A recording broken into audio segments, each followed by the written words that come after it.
نحمده ونصلي ونسلم على رسوله النبي الكريم الأمين الحنين الرؤوف الرحيم أما بعد فأعوذ بالله من الشيطان الرجيم بسم الله الرحمن الرحيم إن الله وملائكته يصلون على النبي يا أيها الذين آمنوا صلوا عليه وسلموا تسليما صدق الله العظيم وصدق رسوله النبي الكريم الأمين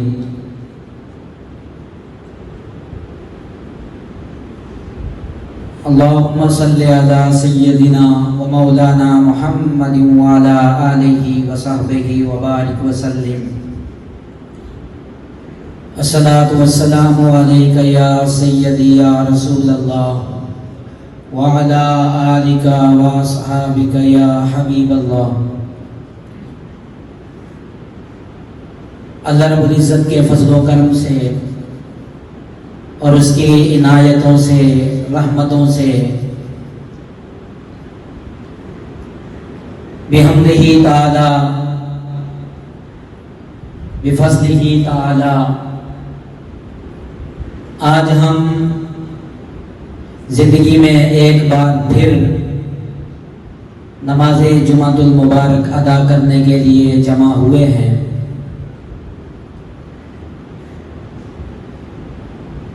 حاضرین محترم، خالق کائنات کا یہ احسان عظیم ہے کہ اس رب کائنات نے ہمیں دولت ایمان سے نوازا، آقا کریم علیہ الصلوۃ والسلام کے امتی ہونے کا شرف عطا کیا اور آپ کے امتیوں میں سے منتخب فرما کر ہمیں محبت مصطفیٰ بھی عطا کی اور محبت اہل بیت اطہار بھی عطا فرمائی، اور اس کے ساتھ ساتھ الحمدللہ ہم صحابہ اکرام کا بھی ادب کرنے والے ہیں، ان کی بھی تعظیم کے قائل ہیں۔ تو یہ خالق کائنات کی بڑی نعمتیں ہیں جن سے ہمیں بہرہ فرمایا۔ بہت کم لوگ ایسے ہیں جنہیں یہ نعمتیں عطا ہوئی ہیں۔ آج ہمارا موضوع وہ درود و سلام کے باطنی معارف ہے کہ آقا کریم علیہ السلام کی ذات اقدس پر ہم درود بھیجتے ہیں، ہم سلام بھیجتے ہیں۔ یہ درود و سلام ہم سے کیا تقاضا کرتا ہے؟ یہ درود و سلام ہمیں کن آداب کا خیال رکھنے کا حکم دیتا ہے، اور اس درود و سلام کی ظاہری اہمیت کیا ہے اور اس کی باطنی اہمیت کیا ہے کہ ایک بندہ مومن کو درود و سلام کس طرح نوازتا ہے، بارگاہ مصطفیٰ سے جوڑتا ہے، قربت مصطفیٰ صلی اللہ علیہ وسلم عطا فرماتا ہے۔ اس پر بات کرنے سے پہلے اگر ہم ایک بنیادی نقطے کو سمجھ لیں تو اس بات کی بھی سمجھ آ جائے گی کہ درود و سلام ہم سے کیا تقاضا کرتا ہے۔ دنیا کے دستور اور قانون کو دیکھیں، راہ و رسم کو دیکھیں تو ہمیں اللہ کے بندوں کے درمیان ایک تعلق نظر آتا ہے۔ ایک انسان کا دوسرے انسان کے ساتھ تعلق ہونا ضروری ہے. تعلق نہ ہو تو انسان انسانوں جیسی زندگی نہیں گزار سکتا. خوشی اور غمی میں شریک ہونے کے لیے اپنے بھی چاہیے، غیر بھی چاہیے. تو کوئی بھی غمی اور خوشی میں شریک تب ہوتا ہے جب اس کے ساتھ کوئی تعلق ہوتا ہے. تو وہ تعلق جتنا مضبوط ہوگا، جتنا پختہ ہوگا، انسان اس کی غمی اور خوشی میں اتنا زیادہ شریک ہوگا. اس تعلق کی مثال ہم ایک عام معاشرے سے جب ہم حجامت کروانے جاتے ہیں تو اس سے سمجھتے ہیں. حجام کی مثال سے سمجھ گئے تو یہ بات آگے بیان ہونے والی بھی سمجھ آ جائے گی کہ انسان جب ایک حجام کے پاس جاتا ہے تو وہاں جا کر وہ اس کی دکان میں شامل ہو کر، داخل ہو کر وہ کرسی پر بیٹھ جاتا ہے. اور جب بیٹھتا ہے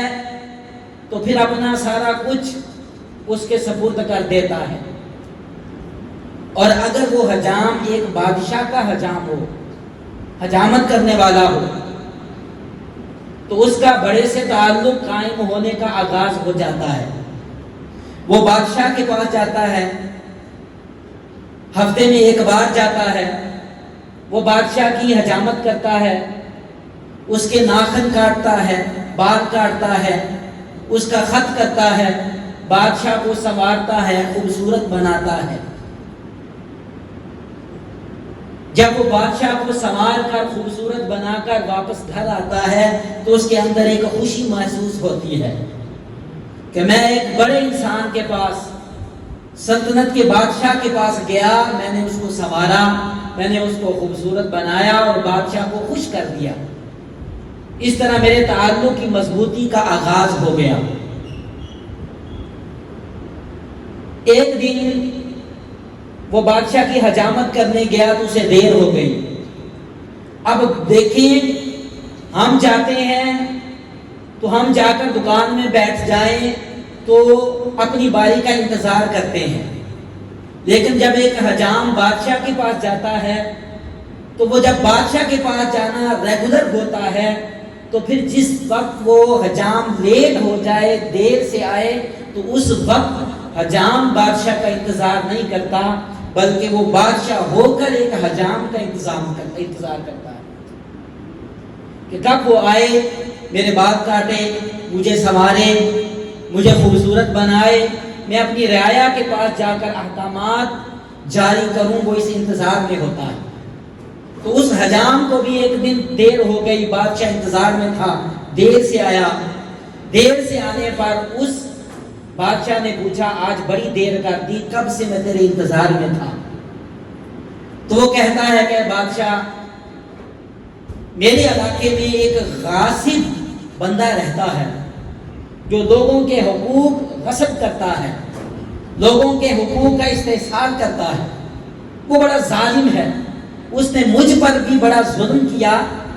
ظلم یہ کیا کہ اس نے میرے گھر پر قبضہ کر لیا، میرے ساز و سامان اور میرے اہل و عیال کو میرے اپنے ہی گھر سے نکال دیا. اب وہ کہتا ہے، حجامت کرنے کے بعد بادشاہ اپنے سپاہیوں کو بلاتا ہے، کارندوں کو بلاتا ہے اور ان کو حکم دیتا ہے کہ جاؤ اس کی دستگیری کرو، جن ظالموں نے اس کے مسکن کو چھین لیا ہے ان ظالموں کو عبرتناک انجام تک بھی پہنچاؤ اور اس کا گھر واپس اسے لے کر بھی دلواؤ. وہ کارندے جاتے ہیں، سپاہی جاتے ہیں، اس کا گھر لے کر واپس آ جاتے ہیں. وہ اپنے گھر میں رہنا شروع کر دیتا ہے. اب مثال بیان کرنے کی وجہ یہ ہے اور سمجھنے کی بات یہ ہے کہ وہ ایک حجام ان پڑھ انسان ہے، ناتواں انسان ہے، معاشرے کا کمزور انسان ہے اور بڑوں کی جیسی عزت رکھنے والا بھی نہیں ہے. تو وہ ایک ان پڑھ ہو کر، جاہل ہو کر، کمزور ہو کر معاشرے میں ایک پسا ہوا طبقہ ہو کر جب اس کا تعلق ایک بادشاہ کے ساتھ ہوتا ہے تو وہ بڑوں سے بھی بڑا ہو جاتا ہے. تو وہ اس بادشاہ سے بڑے بڑے کام لے لیتا ہے کہ وہ کام جو ایک وقت کا افلاطون نہیں لے سکتا, ایک وقت کا طاقتور انسان نہیں لے سکتا, کوئی مفکر نہیں لے سکتا, کوئی بڑے سے بڑا بھی نہیں لے سکتا, تو وہ کام ایک عام سا انسان ان پڑھ حجام بادشاہ سے وہ کام لے لیتا ہے. تو آپ مجھے بتائیں کہ اس نے وہ کام کس لیے لے لیا اور کس وجہ سے لیا. اس کی ایک ہی وجہ نظر آتی ہے کہ وہ بادشاہ کے پاس جاتا, اس کو سنوارتا, خوبصورت بناتا, بال کاٹتا, ناخن تراشتا. یہ کرتے کرتے بادشاہ کے ساتھ اس کا تعلق اس قدر ہو گیا کہ وہ اس تعلق میں آ کر بادشاہ اس کا خیال رکھنے لگ گیا, بادشاہ اس کے کام کرنے لگ گیا. تو جتنا تعلق مضبوط ہوگا انسان اتنے اپنے کام نکلوا لے گا, اور جس بڑے آدمی کے ساتھ تعلق ہوگا اتنے بڑے بڑے عام آدمی بھی وہ کام کروا سکتا ہے. اب چلیں آگے تھوڑا سا. تو تعلق ہمیں سمجھ آیا کہ تعلق کا ہونا ضروری ہے, اور تعلق کے اندر مضبوطی اور پختگی کا ہونا بھی ضروری ہے. اور تعلق پھر دیکھیں تو وہ دو اقسام کا ہوتا ہے. ایک تعلق انسان کے جسم کے ذریعے ہوتا ہے, اور وہ عقلی تعلق ہوتا ہے کہ وہ تعلق ایسا قائم ہوتا ہے کہ جب انسان علم حاصل کرتا ہے, کسی کے بارے میں جانتا ہے, تو اس جاننے کے بعد, علم کے بعد اس سے ایک تعلق قائم ہو جاتا ہے. پھر اس تعلق پر وہ اس سے رابطہ رکھنے لگ جاتا ہے, وہ اس کا عقلی تعلق ہوتا ہے. اور جب عقلی تعلق پر قائم ہو تو اسے پھر معرفت بھی عقلی معرفت نصیب ہوتی ہے, عقلی معرفت ملتی ہے. اور پھر ایک تعلق ایسا ہوتا ہے جو دل کا تعلق ہوتا ہے, جو تعلق قلبی ہوتا ہے, جو تعلق حبی ہوتا ہے, کہ وہ جسم کا تعلق نہیں ہوتا, وہ علم کے ذریعے نہیں ہوتا, وہ محبت میں ڈوب کر عشق کے ساتھ کسی دوسری ذات سے تعلق قائم ہو جائے تو اس کو حقیقتاً نور معرفت نصیب ہو جاتی ہے. وہ قلبی معرفت کو پہچان لیتا ہے, قلبی معرفت کو حاصل کر لیتا ہے. اور جب ان کے فرق کو دیکھیں تو جو عقلی تعلق قائم ہوا اس میں انسان کی عقل میں رہتے ہوئے تعلق ہوا, تو اس عقل میں انسان شکوک و شبہات میں بھی رہتا ہے, ڈر اور خوف میں بھی رہتا ہے کہ جس بڑے سے تعلق قائم ہوا پتہ نہیں تعلق کے بعد وہ میرے ساتھ کیا کرے گا, کیونکہ تعلق عقلی ہے, علم پر ہے, پتہ نہیں وہ کیسا انسان نکلے گا. میں نے سنا تو یہ ہے کہ وہ انسان بڑا اچھا ہے, لیکن تعلق میں پتہ نہیں اس کا کردار کیسا ہوگا. میں اس کے ساتھ دوستی کو بڑھاتا ہوں تو وہ پتہ نہیں میرے ساتھ کیا کرے, کہیں مجھے دوستی کے اندر تعلق میں آگے بڑھتے ہوئے کہیں مجھے ڈسنا شروع نہ کر دے. انسان خوف اور ڈر میں رہتا ہے. لیکن جو تعلق قلبی ہو وہ تعلق حبی ہوتا ہے, اس میں قلبی معرفت نصیب ہوتی ہے, اور اس کے اندر انسان کے لیے کوئی ڈر اور خوف نہیں رہتا. پریشانیاں ختم ہو جاتی ہیں, خوف ختم ہو جاتا ہے, انسان کے اندر ڈر ختم ہو جاتا ہے. اس کی وجہ یہ ہے کہ جب انسان کسی ذات کے ساتھ تعلق حبی اور تعلق قلبی قائم کرتا ہے تو اس میں ایک اعتماد کا رشتہ آ جاتا ہے کہ انسان اس پر اعتماد کرنے لگ جاتا ہے. اور جب اعتماد کرتا ہے تو پھر کوئی ڈر, کوئی خوف, کوئی پریشانی نہیں رہتی کہ یہ میرے ساتھ کیا کرے گا. اس پر اعتماد اتنا ہے کہ جتنا تعلق بڑھتا جائے گا اتنا ہی وہ مجھ پر میرے کام آتا رہے گا, اور اتنا ہی وہ میرے اعتماد پر پورا اترتا چلا جائے گا. اب اس کو بھی ایک مثال سے سمجھیں. میں نے آپ کو مثال دی حجام کی. ہم حجام کے پاس گئے, اپنی باری کا انتظار کیا, کرسی پر بیٹھ گئے. جب کرسی پر بیٹھے تو سارا جسم اپنا حجام کے سپرد کر دیتے ہیں. یہ اعتماد کا رشتہ ہوتا ہے. اور اس کے پاس جتنے اوزار ہوتے ہیں ان تمام اوزاروں میں سب سے خطرناک اوزار جو ہوتا ہے وہ اس طرح ہوتا ہے، تیز دھار والا اس طرح ہوتا ہے، بلیڈ لگا ہوتا ہے، اس کے اندر صلاحیت ہوتی ہے کہ وہ جسم کے کسی حصے کو کاٹ سکتا ہے۔ لیکن ہم کیا کرتے ہیں؟ ہم اس کے پاس بیٹھ کر جسم اس کے سپرد کر دیتے ہیں اور اپنی سب سے نازک حصہ جسم کا، جس میں خالق کائنات نے فرمایا نحن اقرب الیہ من حبل الورید، کہ میں بندے کی شاہ رگ سے بھی زیادہ قریب ہوں، اور کسی کو قتل کرنا ہو تو تھوڑا سا شاہ رگ کو کاٹ دے تو وہ بندہ زندگی سے محروم ہو جاتا ہے، ختم ہو جاتا ہے، اور اس سے تعلق اتنا اعتماد کے ساتھ قائم ہو گیا کہ ہم اس اپنی شاہ رگ کو اس کے سپرد کرتے ہوئے اس کا اس طرح تیز دھاری والا بھی اس اپنی شاہ رگ پر رکھنے کے لیے تیار ہو جاتے ہیں، رضامند ہو جاتے ہیں کہ وہ چاہے جو مرضی کر لے۔ یہ تعلق اعتماد کا تعلق ہے، اس پر بھروسہ ہے، اعتماد ہے کہ وہ نہیں کرے گا جس کا کوئی ڈر اور خوف، بلکہ ہمیں کوئی ڈر اور خوف بھی نہیں رہتا، ہم بڑے ایزی ماحول کے اندر اسی پر بیٹھتے ہیں، آنکھیں بند کر لیتے ہیں، وہ چاہے جو چاہے کرنا چاہے کر سکتا ہے، اس کو کھلی اجازت دے دیتے ہیں۔ اعتماد کی وجہ سے اس کو اپنا جسم سپرد کرتے ہوئے وہ جو چاہے کر سکتا ہے، لیکن اعتماد اتنا ہے کہ وہ اعتماد پر پورا اترتے ہوئے ہمیں ذرا برابر بھی نقصان نہیں دیتا، بلکہ تھوڑا سا بھی کٹ آ جائے تو وہ خون کو بند کرنے کی کوشش کرتا ہے، اس اعتماد کے رشتے کی وجہ سے، اس تعلق قلبی کی وجہ سے۔ اب اسی مثال کو ہم صحابہ اکرام کی طرف لے جائیں تو آقا کریم علیہ الصلوۃ والسلام نے اعلان نبوت فرمایا تو وہ معاشرہ آپ جانتے ہیں، وہ بگڑا ہوا معاشرہ تھا، تمام رسم و رواج زمانہ جاہلیت کی تھی،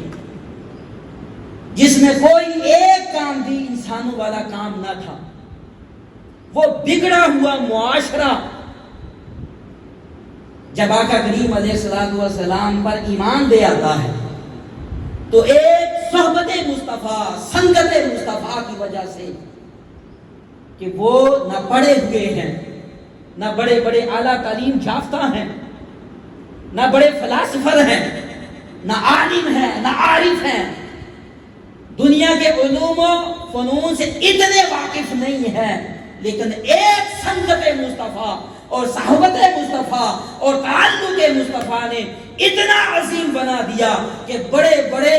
اقطاب، ابدال، عارف، غوث، مفکر، متکلم ان جیسا درجہ نہیں رکھتے، ان جیسی فضیلت نہیں رکھتے۔ یہ سنگت مصطفیٰ اور تعلق مصطفیٰ نے ان کو اس مقام اور درجے پر پہنچا دیا کہ جنہیں معرفت قلبی نصیب ہوئی اور بڑوں سے بھی بڑے ہو گئے، کوئی ان کا قیامت تک مقابلہ نہیں کر سکتا۔ یہ ذات مصطفیٰ کے ساتھ تعلق کی وجہ سے ہے۔ یہی تعلق اگر مضبوط ہوتا ذات باری تعالیٰ کے ساتھ جڑ جائے، خالق کائنات سے یہ تعلق قلبی مضبوط ہو جائے، اس پر صبر و توکل کا رشتہ پختہ ہو جائے تو انسان کے درجات بلند ہو جاتے ہیں، وہ اپنے مقام سے اعلیٰ ہو جاتا ہے، درجے میں اعلیٰ ہو جاتا ہے۔ جو اللہ کی طرف اعتماد کے رشتے کے ساتھ تعلق حبی اور قلبی کے ساتھ بڑھتا ہے تو پھر اس کی بارگاہ سے اعلان ہوتا ہے الا ان اولیاء اللہ لا خوف علیہم ولا هم یحزنون، کہ اس تعلق قلبی کی وجہ سے، اعتماد کے رشتے کی وجہ سے کہ اے بندے میں تیرے ساتھ وہ رشتہ قائم کر دیا ہے کہ جو رشتہ اعتماد کا رشتہ ہے، جو رشتہ دل کا رشتہ ہے، اور پھر اس رشتے کے بعد تمہیں دنیا اور آخرت میں نہ کوئی خوف ہوگا، نہ کوئی ڈر ہوگا، نہ کوئی پریشانی ہوگی۔ اس لیے میں نے کہا کہ جب اعتماد کا رشتہ ہو تو پریشانیاں ختم ہو جاتی ہیں، تکالیف دور ہو جاتی ہیں، اس اعتماد کے رشتے میں کوئی ڈر اور خوف نہیں رہتا، وہ بے خوفی میں چلا جاتا ہے، وہ امن کے اندر چلا جاتا ہے۔ اب اسی بات کو سمجھتے ہوئے جب ہم اس تعلق کو ایک عظیم ذات کے ساتھ جوڑنا چاہتے ہیں، اس تعلق کو اپنے محبوب آقا کے ساتھ پختہ اور مضبوط کرنا چاہتے ہیں، تو اس تعلق کی مضبوطی کی پہلی شرط اور اس تعلق کی مضبوطی اور پختگی کا پہلا تقاضا یہ ہے کہ اس کی بارگاہ میں تحفہ پیش کیا جائے۔ عام اجنبی ملے تو وہ سلام کرتے ہیں، اپنا تعلق بڑھاتے ہیں، اور جب تعلق قائم ہو جائے پھر اس تعلق کی مضبوطی اور پختگی کے لیے ایک عام انسان دوسرے کو تحفہ دیتا ہے۔ وہ تحفہ دونوں اجنبیوں کے درمیان عزیز و اقربا سے بھی بڑھ کر تعلق کو مضبوط کر دیتا ہے۔ یہی تقاضا بارگاہ مصطفیٰ صلی اللہ علیہ وسلم کا کہ اگر ہم حضور کی بارگاہ میں اپنا تعلق قائم کرنا چاہتے ہیں، غلامی مصطفیٰ صلی اللہ علیہ وسلم کو مضبوط کرنا چاہتے ہیں، تو آئیے ہم بھی حضور کی بارگاہ میں تحفہ پیش کریں۔ اور وہ تحفہ ایسا تحفہ ہے جو تمام تحفوں سے بھی بڑھ کر تحفہ ہے، اور ایسا تحفہ جو خود خدا ہو کر حضور کی بارگاہ میں بھیجتا ہے اور پیش کرتا ہے،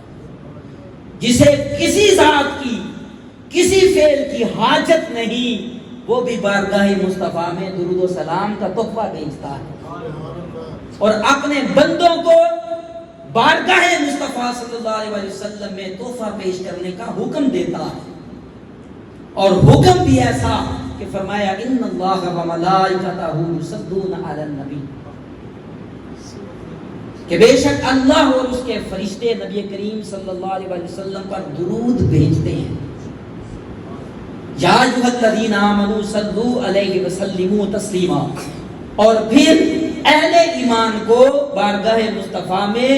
درود بھیجنے کا بھی حکم دیا اور سلام کی کثرت کرنے کا بھی حکم دیا۔ لیکن اس سے پہلے کہ وہ حکم دے،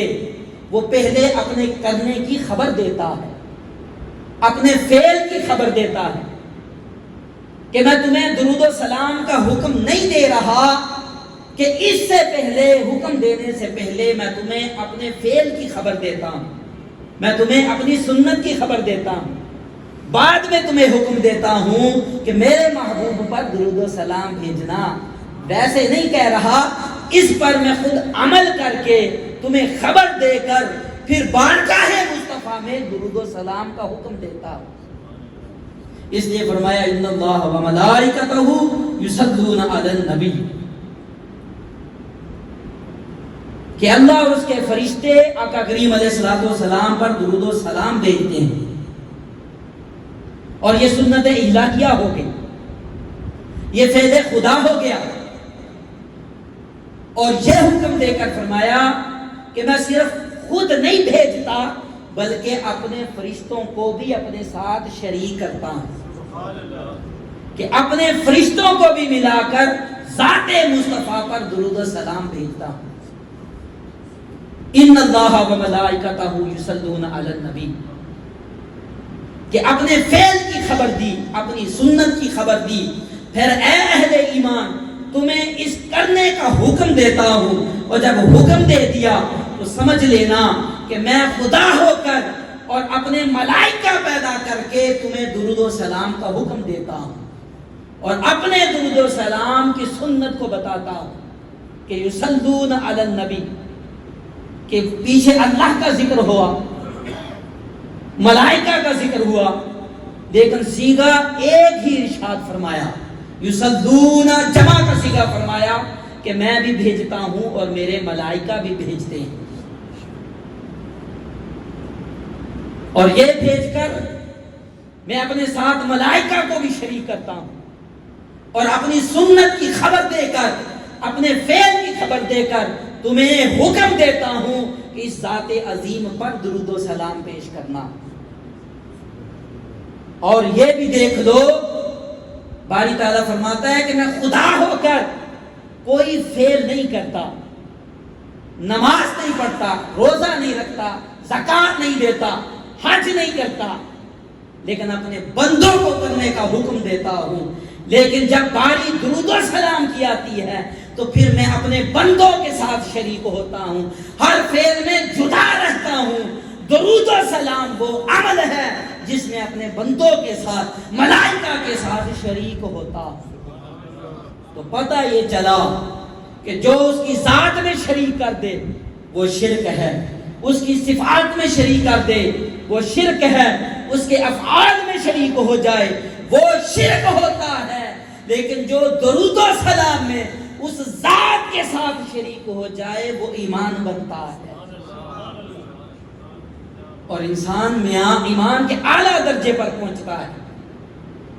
اعلیٰ درجے پر پہنچتا ہے۔ اور یہاں یصلون کا صیغہ فرمایا، اور یصلون صلاۃ سے ہے،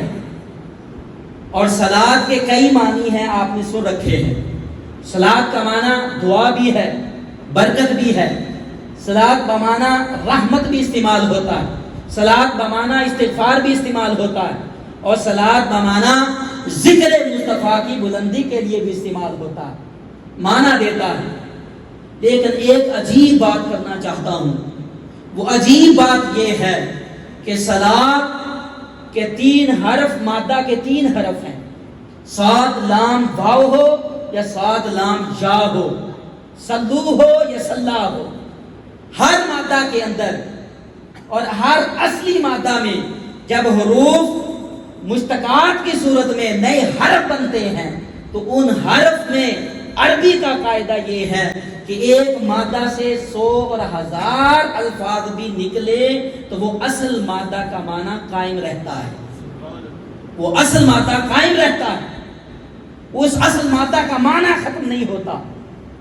یہی فضیلت درود و سلام میں لفظ صلاۃ کو عطا کی، اور جب لفظ صلاۃ کو عطا کر دی تو یہ بھی دکھا دیا کہ اس لفظ صلاۃ کو اگر اس کی ترتیب کو بھی بدلے، حروف کی ترتیب کو بدل لے،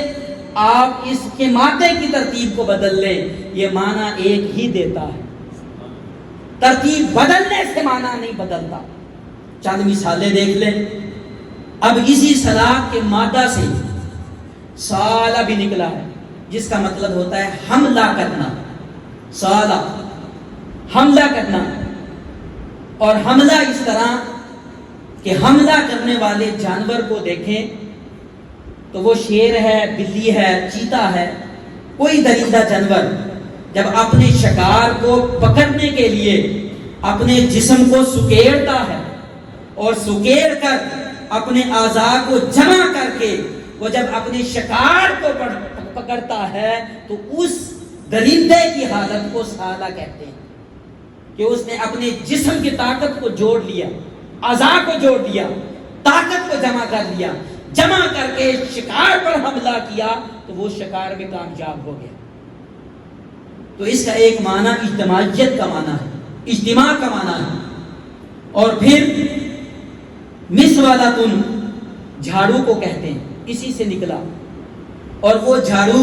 جب ہم تنکے اکٹھے کر کے اس کو ایک رسی کے ساتھ باندھ دیں تو اس جھاڑو کو مسولۃن کہتے ہیں کہ ہم نے تنکوں کو جمع کر دیا،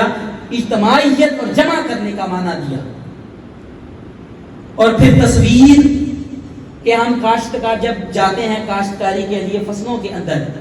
تو ان فصلوں میں جب ہم اناج کو اکٹھا کرتے ہیں، غلے کو اکٹھا کرتے ہیں، ہم نے توڑی کا ڈھیر لگا دیا،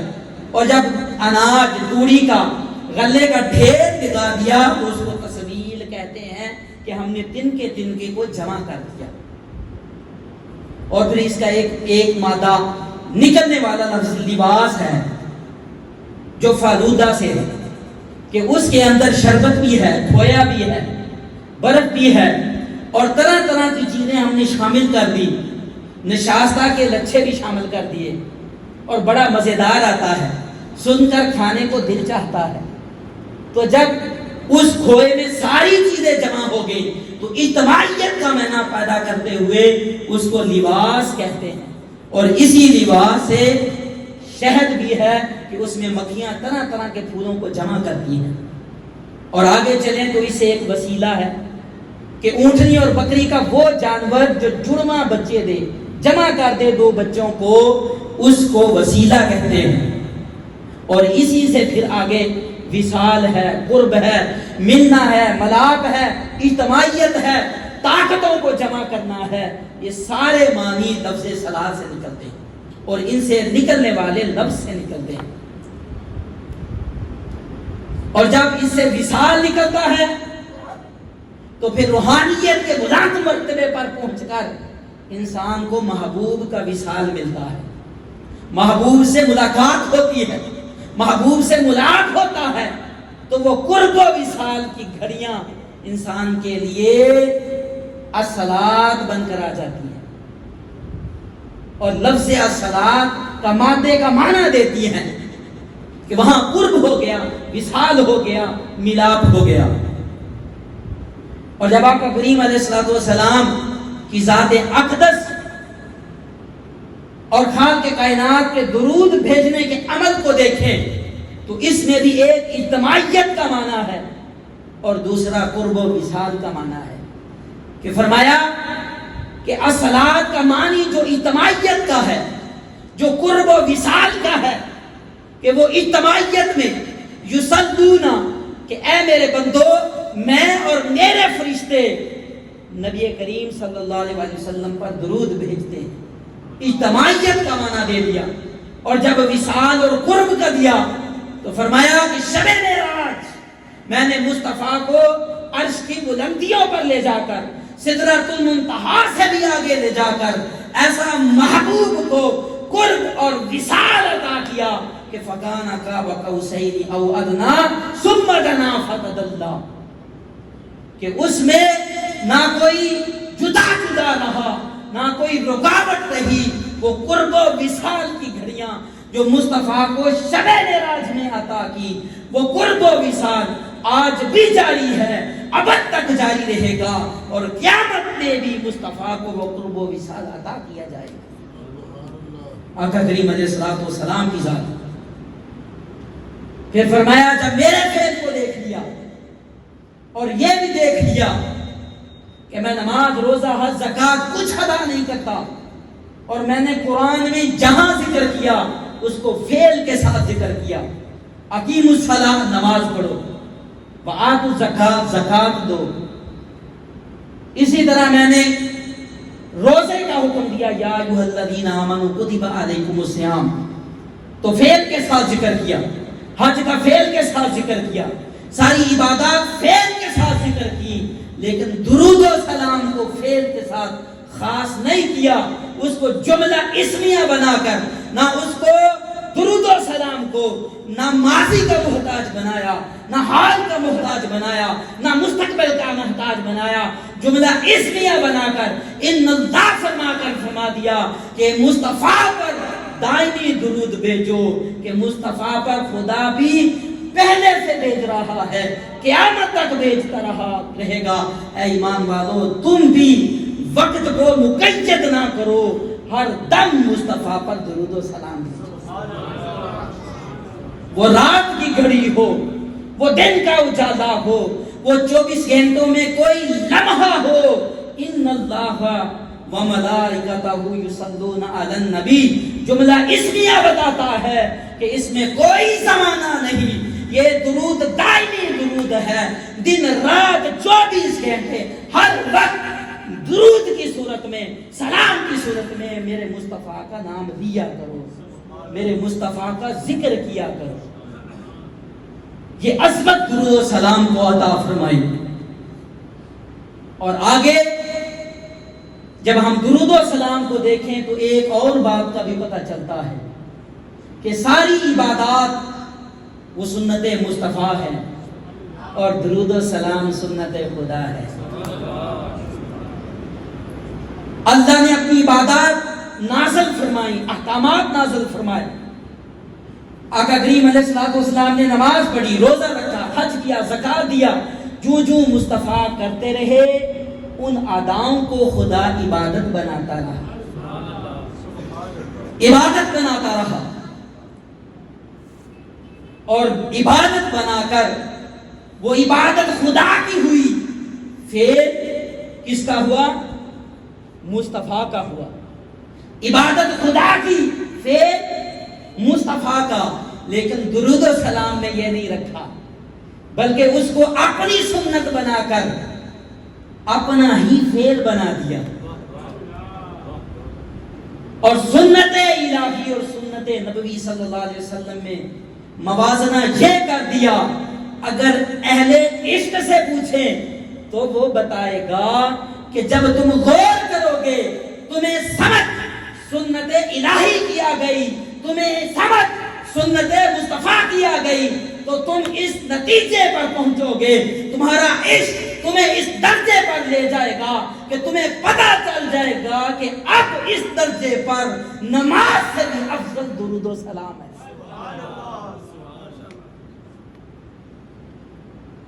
نماز سے بھی افضل درود و سلام کیسے ہو گیا؟ افضل نماز ہی، روزہ ہی، زکوٰۃ ہی، حج ہی، جہاد ہی، لیکن جب ہم اس کو دوسرے اینگل کے ساتھ دیکھتے ہیں کہ یہ سنت خدا ہے، فعل خدا ہے، تو جس طرح وہ خدا ہو کر، وہ رب العالمین ہو کر، اس کی ذات اللہ اکبر ہے، سب سے بلند ہے، اعلیٰ ہے، عرفہ ہے، اس کی شان سب سے بڑھ کر ہے، تو اسی طرح اس کا فعل بھی سب سے بڑھ کر ہے۔ عبادت فعل مصطفیٰ، اور آقا کریم علیہ الصلوۃ والسلام اللہ کی مخلوق کا عمل خالق سے کم درجے پر ہوتا ہے، اور خالق کا عمل مخلوق سے بلند ہوتا ہے، تو اس لیے نماز مصطفیٰ نے پڑھی، درود و سلام خدا پڑھ رہا ہے۔ اور پھر فرمایا وسلموا تسلیما، اے ایمان والو کہ درود تم پڑھو، صلو درود پڑھو، وسلموا تسلیما کہ سلام کا 2 دفعہ ذکر کیا، درود کا 1 دفعہ ذکر کیا، سلام کا 2 دفعہ ذکر کیا، اور بتا دیا کہ بارگاہ مصطفیٰ میں اور ذات مصطفیٰ میں درود پڑھو اور سلام کثرت کے ساتھ پڑھو، کہ میں نے اس آیت درود میں درود کا 1 مرتبہ حکم دیا اور سلام کا 2 مرتبہ حکم دیا، وسلموا تسلیما، اور خوب سلام پڑھو، کہ درود تو پڑھو لیکن جب سلام کی باری آئے تو پڑھتے پڑھتے نہ تھکا کرو، میرے مصطفیٰ پر سلام پڑھتے رہا کرو، کثرت سے پڑھا کرو، میرے مصطفیٰ کی ذات پر سلام پڑھنے کا حق ادا کرو، حق ادا کرو۔ اس لیے فرمایا وسلموا تسلیما، کہ میرے مصطفیٰ پر سلام پڑھو، اور جب میرے مصطفیٰ پر سلام کی کثرت کرو گے اور وہ درود و سلام بنے گا اور اس میرے حکم پر عمل کرو گے تو میں تمہارے درجات بلند کرتا جاؤں گا، تمہیں اعلیٰ اور عرفہ کرتا جاؤں گا، اور ایک وقت وہ آئے گا کہ هو الذی یصلی علیکم، کہ مصطفیٰ کی ذات پر درود پڑھنے کے اجر میں میں خود خدا ہو کر تم بندے پر درود پڑھوں گا، کہ میں اپنے بندے پر درود پڑھوں گا، اور اس بندہ مومن کو اپنی رحمتوں سے نوازوں گا، اپنی رفعتوں سے نوازوں گا، اپنی عظمتوں سے نوازوں گا۔ اور اس کی ایک صورت درود و سلام کی وہ نماز کے اندر رکھ دی، کہ نماز کے اندر بھی درود و سلام ہے، اور جب اس پر دیکھو گے کہ تم نے الحمد اور ثنا سے نماز کو شروع کر دیا، الحمد سورت پڑھی، رکوع کیا، سجدہ کیا،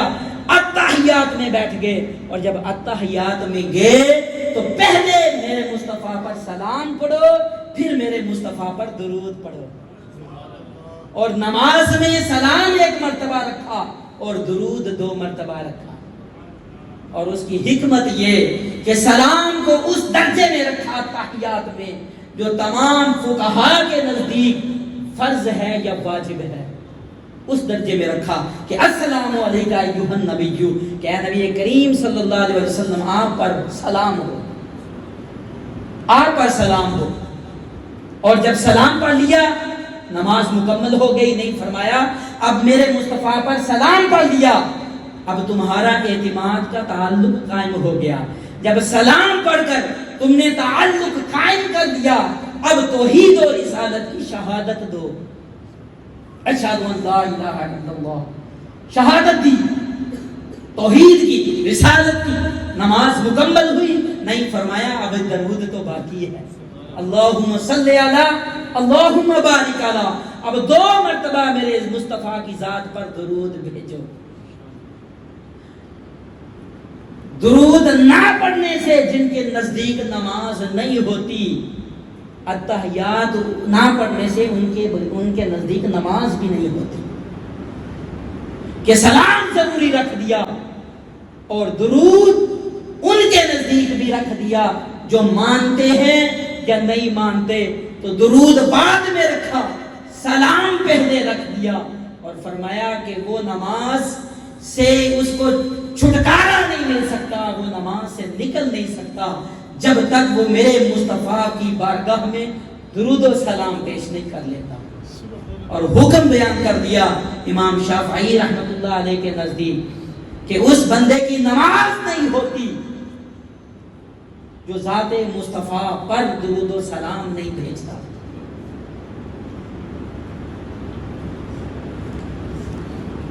ذات مصطفیٰ پر درود و سلام بھیجے گا تو اس کی ناقص نماز کامل ہو گئی، بارگاہ خداوندی میں قبول ہو گئی۔ اور امام مالک رحمۃ اللہ علیہ فرماتے ہیں کہ جس بندے نے توحید کی گواہی دی، رسالت کی گواہی دی، اب اس پر فرض اور واجب ہے ان 2 گواہیوں کے بعد وہ ذات مصطفیٰ پر درود و سلام بھیجے۔ جب تک حضور کی ذات پر درود و سلام نہیں بھیجتا اس کا ایمان مکمل نہیں ہوتا۔ اور یہاں ایک سوال کیا گیا اور کیا جاتا ہے، کیا غیر انبیاء پر بھی درود و سلام پڑھنا جائز ہے یا نہیں؟ اس پر بحثیں ہوئی، محدثین نے لکھا، تفاسیر کے اندر ذکر ہوا۔ اور غیر انبیاء میں پھر جو خاص اہل بیت اطہار ہیں ان پر درود و سلام پڑھنا کیسا ہے؟ کیا پڑھنا جائز ہے؟ پڑھ سکتے ہیں؟ کس حکم کے اندر آتا ہے؟ آئیے میں 2 مثالیں قرآن سے لینا چاہتا ہوں کہ اللہ رب العزت نے قرآن مجید کے اندر سورۃ التوبہ کی آیت نمبر 103 فرمایا خذ من اموالہم صدقۃ تطہرہم وتزکیہم بہا، کہ اے مصطفیٰ کریم صلی اللہ علیہ وسلم آپ ان سے اموال کے صدقہ لے کر انہیں پاک کر دیں، وتزکیہم بہا، اور انہیں دل کی باطن کی طہارت عطا کر دیں، وصلی علیہم، اور اے مصطفیٰ ان پر صلاۃ پڑھو، صلی علیہم، صلاۃ پڑھو، اور صلاۃ بمانا کہ ان کے لیے رحمت کی دعا کریں، استغفار کی دعا کریں، ان کی تسکین کی دعا کریں، ان کے لیے امن کی دعا کریں۔ اور پھر فرمایا ان صلواتک سکن لہم، کہ اے حبیب آپ کا ان پر سلام پڑھنا، صلاۃ پڑھنا، یہ ان کو امن عطا کرے گا، انہیں تسکین عطا کرے گا۔ اور پھر سورۃ الاحزاب آیت نمبر 43 اور 44 کے اندر اللہ رب العزت نے فرمایا هو الذی یصلی علیکم ملائکتہ، کہ وہ خدا کی ذات وہ ہے، یصلی علیکم، جو تم پر صلاۃ پڑھتی ہے، وملائکتہ، اور اس کے فرشتے صلاۃ پڑھتے ہیں عام بندے پر۔ جب اس کو بلندی درجات عطا کی جاتی ہے تو وہ خدا اور اس کے فرشتے اس بندے مومن پر صلاۃ پڑھتے ہیں۔ اور صلاۃ کیا؟ یخرجکم من الظلمات الی النور،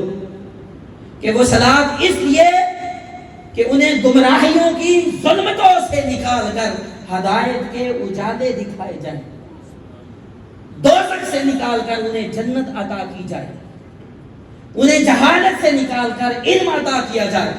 انہیں شرک سے نکال کر ایمان عطا کیا جائے، ان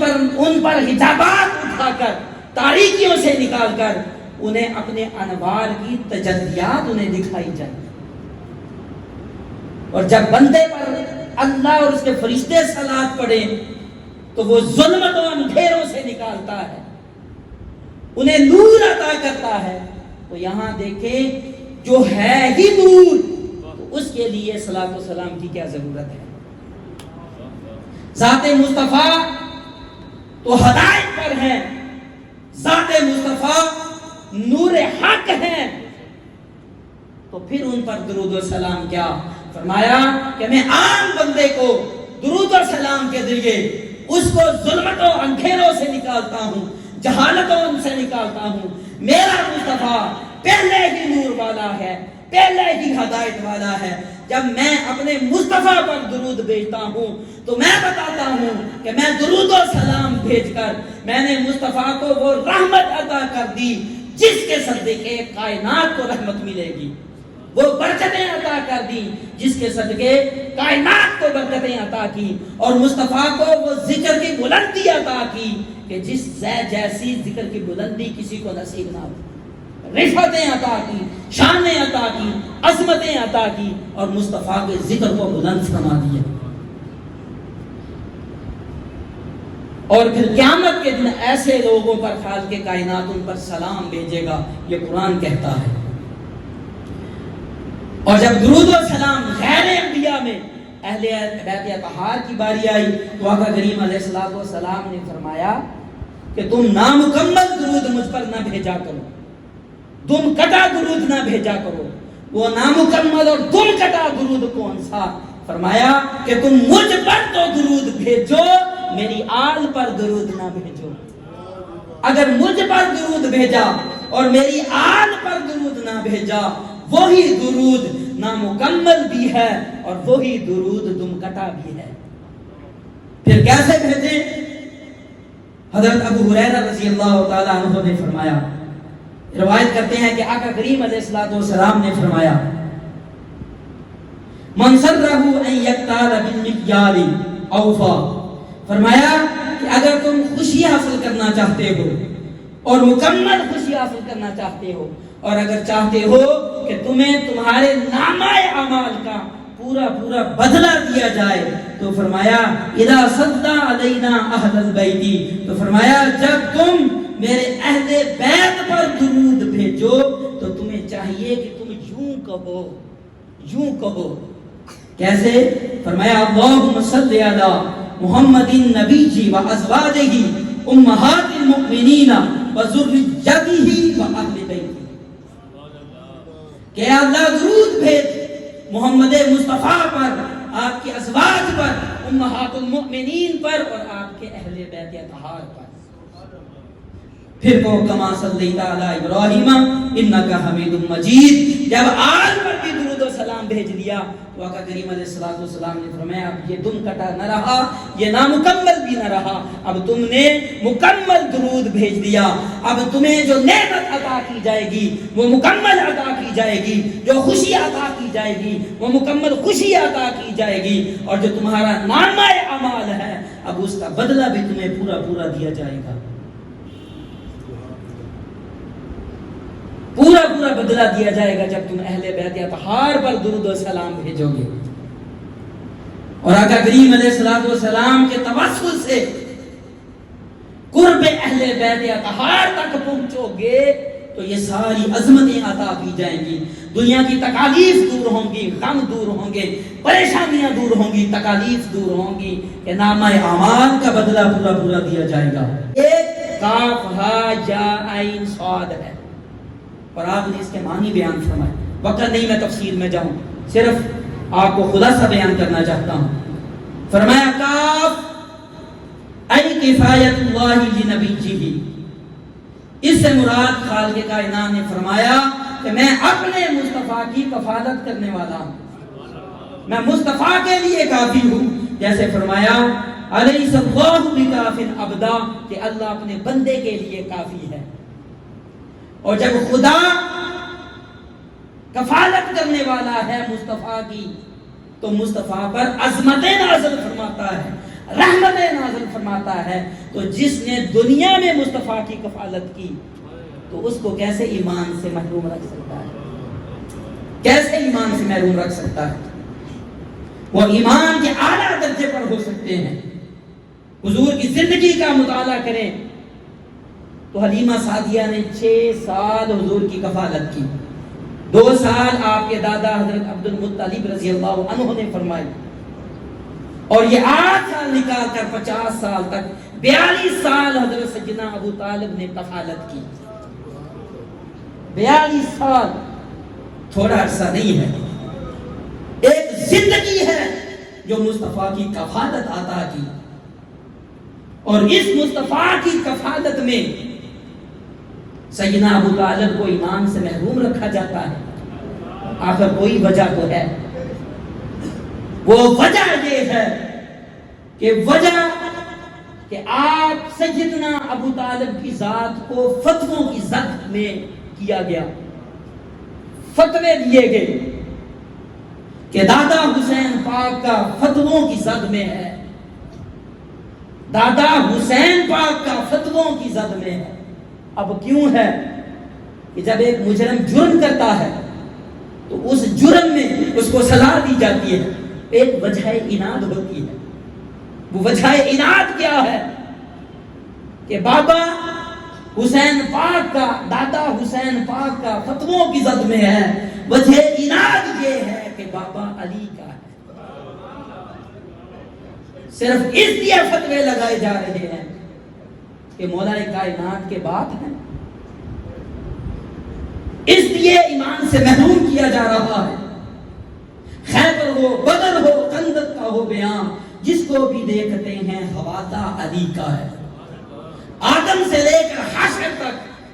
محدثین نے بیان کیا، آدم سے لے کے حشر تک کل اولیاء کے پاس جو کچھ بھی مشہد بھی ہے وہ بخشا علی کا ہے۔ ولایت در علی المرتضی سے نصیب ہوئی، تو پھر ہم کیوں محروم کیا جائے؟ پھر فرمایا دوسرا ہار جو ہے اس سے مراد تائید ہے، اور یا سے مراد ہدایت ہے، عین سے مراد عصمت ہے، اور صاد سے مراد صلاۃ علیہ کہ اللہ آپ پر درود بھیجتا ہے۔ کاف ہا یا عین صاد میں صاد یہ ہے کہ ذات باری تعالیٰ ذات مصطفیٰ پر درود بھیجتا ہے۔ درود سے محروم نہیں رکھا، درود عطا کیا، مصطفیٰ پر سلام بھیجا، تاکہ ہمیں بتایا جا سکے کہ مصطفیٰ کی ذات پر درود پڑھنا اور سلام بھیجنا کیوں ضروری ہے۔ بندہ مومن کو جب درود و سلام کے بدلے میں عطا کیا جاتا ہے، ان عطاؤں میں سب سے پہلی چیز انسان کی انا ختم ہوتی ہے، کہ انسان بندہ خود درود نہیں بھیجتا، انا کا خاتمہ ہوتا ہے۔ نہ کر بندیا تیری میری، نہ میری نہ تیری، 4 دنوں دا میلہ پھر مٹی دی ڈھیری۔ اور اس سے آگے جا کر انسان کی ذات بھی فنا ہو جاتی ہے، انسان کی ذات بھی نفی ہو جاتی ہے، اور جب نفی ہوتی ہے کہ اے اللہم، اے اللہ میں نہیں بھیجتا، تو بھیج اپنی شان کے لائق، تو اس میں میں نہیں رہتی۔ جس عبادت میں میں نہ ہو، ہم نہ ہو، تم نہ ہو، وہ عبادت درجہ قبولیت تک پہنچتی ہے، اور جو عبادت رد ہوتی ہے وہ رد ہی میں کی وجہ سے ہوتی ہے۔ اس لیے خالق کائنات نے درود کے اندر میں کو رکھا ہی نہیں، اور اس میں انسان جب چلتا ہے محبوب کی قربتوں تک پہنچتا ہے، قرب مصطفیٰ ملتا ہے، اور اس ذکر خدا، ذکر مصطفیٰ اور ذکر اہل بیت کرتا کرتا جب قرب مصطفیٰ نصیب ہوتا ہے، پھر اس مقام پر آتا ہے، اس درجے پر آتا ہے کہ جب درود پڑھتا ہے تو ثواب تو ملتا ہی ہے، لیکن جب سلام پڑھتا ہے تو بارگاہ مصطفیٰ سے سلام کا جواب بھی ملتا ہے۔ نعرہ تکبیر، نعرہ رسالت، نعرہ حیدری، سلام کا جواب ملتا ہے۔ امام جلال الدین سیوطی رحمۃ اللہ علیہ بات کو ختم کرنے جا رہا ہوں. آپ فرماتے ہیں شیخ ابو العباس المرسی رحمت اللہ علیہ وہ درس دیا کرتے تھے. ایک دن درس دیتے دیتے اپنے سامعین سے سوال کیا کیا تم میں سے کوئی ایسا ہے جو نماز کے اندر سلام پڑھے اور بارگاہ مصطفیٰ سے اس سلام کا جواب دیا ہے؟ کوئی نہ بولا. بڑی درجے اور مقام کی بات. سب حیران اور پریشان تھے. تو آپ نے فرمایا میں حلفاً بیان کرتا ہوں کہ جب میں نماز پڑھتا ہوں اور ایک نماز بھی میری ایسی نہیں ہوتی کہ جس نماز میں حضور پر سلام بھیجوں اور بارگاہ مصطفیٰ سے سلام کا جواب نہ اور نماز آگے نہیں بڑھاتا جب میں خود کانوں سے مصطفیٰ کے سلام کا جواب نہ سنوں. اور فرماتے ہیں اب میں اس مقام اور درجے پر ہوں, اس مقام اور درجے پر ہوں کہ ایک لمحہ بھی میری نظر سے چہرہ مصطفیٰ اور جگہ ہو جائے تو میں اپنے آپ کو فقیر ہی نہیں سمجھتا. اور پھر فرماتے ہیں شیخ سید احمد الرفاعی رحمت اللہ علیہ, آپ فرماتے ہیں کہ جب میں مزار اقدس مصطفیٰ پر حاضر ہوا اور میں نے حضور کی بارگاہ میں صلوات پڑھا, حضور کی بارگاہ میں سلام پڑھا, تو قبر انور سے سلام کا جواب بھی عطا کیا. حضور نے قبر انور سے سلام کا جواب دے کر اور ہاتھ باہر نکالا اور مجھ سے مصافحہ بھی فرمایا. یہ اجر مقام اور درجہ ادا کیا جاتا ہے جو حضور کی بارگاہ میں سلام پیش کرتے ہیں. تو اس لیے عاشقین فرماتے ہیں اور شیخ الاسلام پر فرماتے ہیں کہ درود پڑھنے سے اجر ملتا ہے, درود پڑھنے سے ثواب ملتا ہے, سلام پڑھنے سے یار کا جواب ملتا ہے. درود پڑھنے سے جنت عطا کی جاتی ہے اور سلام پڑھنے سے مصطفیٰ کی قربت عطا کی جاتی ہے. تو قرب مصطفیٰ کے لیے سلام کا پڑھنا ضروری ہے. علامہ اقبال رحمت اللہ علیہ نے فرمایا چون بنا میں مصطفیٰ خانم درود از خجالت آب میں گردت وجود. فرماتے ہیں کہ میں جب حضور کی ذات پر درود و سلام پڑھنے لگا اور میں نے حضور کی ذات پر درود بھیجا از خجالت آب میں گردت وجود, تو گناہوں کی وجہ سے, لغزشوں کی وجہ سے, کثافتوں کی وجہ سے, کوتاہیوں کی وجہ سے میرا وجود پانی پانی ہو گیا, پانی پانی ہو گیا. اس میں یہ عشق می گوید کہ ای محکوم غیر. اور جب پڑھنے لگا تو میرا عشق مجھے مخاطب ہوا اور کہنے لگا اے محکوم کے غیر, کہ اے غیر کے محکوم, کہ غیر کی حکومت میں رہنے والے, تجھ پر تو غیر نے حکومت کی ہوئی ہے, تو محکوم غیر ہے. سینائے تو از بتان مانند دیر, کہ تیرے دل جو ہے بتوں کی وجہ سے وہ بت خانہ بنا ہوا ہے. تاں داری از محمد رنگ و بو, جب تک تو مصطفیٰ کے رنگ و بو اختیار نہیں کرتا, مصطفیٰ کے رنگ و بو میں رنگ نہیں جاتا, ال درود خود میں اعلیٰ نام ہو, تب تک تو درود میں حضور کا نام لے کر حضور کے نام کو آلودہ نہ کر, آلودہ کر نہ کر. تیرا ذات, تیرا وجود پانی پانی, کہ تو حضور کی ذات پر درود و سلام بھیجتا ہے اور گناہوں سے بھرا ہوا ہے, لغزشوں سے بھرا ہوا ہے, کوتاہیوں سے بھرا ہوا ہے. حاضرین محترم, درود و سلام وہ